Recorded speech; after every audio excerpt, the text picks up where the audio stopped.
PT Envi Technologies Indonesia (Tbk ENVY) adalah perusahaan ventura teknologi dengan aktivitas luas di bidang integrasi sistem telekomunikasi, keamanan siber digital, integrasi sistem, dan informasi.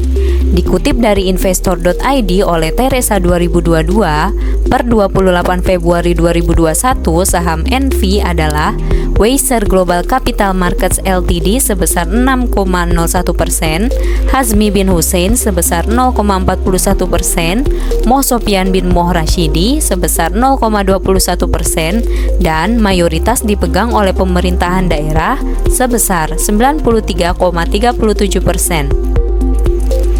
Envi terus berkembang dengan teknologi kelas dunia, bertujuan untuk menjadi perusahaan teknologi dengan standar kelas dunia. Pada tahun 2019, Envi memiliki 3 anak perusahaan yang memegang saham di perusahaan tersebut. Ketiga anak perusahaan ini mempunyai pengaruh yang sangat besar dan signifikan, terutama dalam mengatur kebijakan operasional dan keuangan untuk kepentingan kegiatan perusahaan. Envi mengendalikan ketiga anak perusahaannya. 3 anak perusahaannya yang dikendalikan Envi adalah PT Retail Global Solusi, PT Envi Capital International, dan PT Envi United Indonesia. Namun, pada akhir Juli 2021, CNBC-Indonesia.com memberitakan dugaan manipulasi laporan keuangan yang dilakukan Envi dan salah satu anak perusahaannya.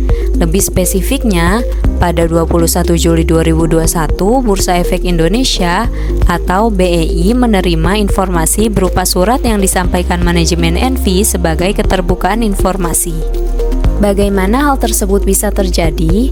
PT Envi Technologies Indonesia Tbk memiliki bukti penipuan pendapatan dengan menggunakan teknik manipulasi pendapatan Senanigans 1, Senanigans 3, dan Senanigans 4. Berdasarkan laporan keuangan Envi, setelah mengalami pertumbuhan pesat pada tahun 2018 hingga 2019, terjadi penurunan tajam pada tahun 2020.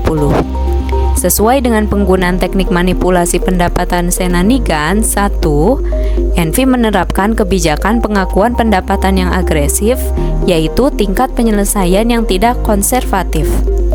Perusahaan juga mengakui pendapatan ini tanpa mempertimbangkan nilai kelayakan pembayaran kepada pihak ketiga. Hal ini dibuktikan dengan rasio Days of Sales atau DSO yang meningkat signifikan dari tahun 2017 hingga tahun 2020. Envi juga memperpanjang jangka waktu pinjaman kepada beberapa debitur meskipun piutang perseroan meningkat pesat. Tanda-tanda penipuan lainnya adalah perusahaan belum menyisihkan cadangan kerugian pinjaman, padahal ada tanda-tanda resiko kerugian pinjaman atas piutang tak tertagih. PT Envi Technologies Indonesia Tbk berpotensi melakukan manipulasi laba berdasarkan earnings manipulation Senanigans nomor 3. Hal ini disebabkan sebagian besar pendapatan berasal dari aktivitas operasional anak perusahaan PT Retail Global Solusi. Pendapatan dari usaha utama induk perusahaan hanya 17,36% dari total pendapatan konsolidasi. Siapa sajakah yang terlibat dalam permasalahan tersebut? Saat laporan 2019 itu dirilis, jajaran direksi yaitu Direktur Utama Muhammad Sofyan bin Muhammad Rushdi, Direktur Muhammad Nazarudin bin Abdul Hamid Mahendra, dan Direktur Ayu Perwitasari.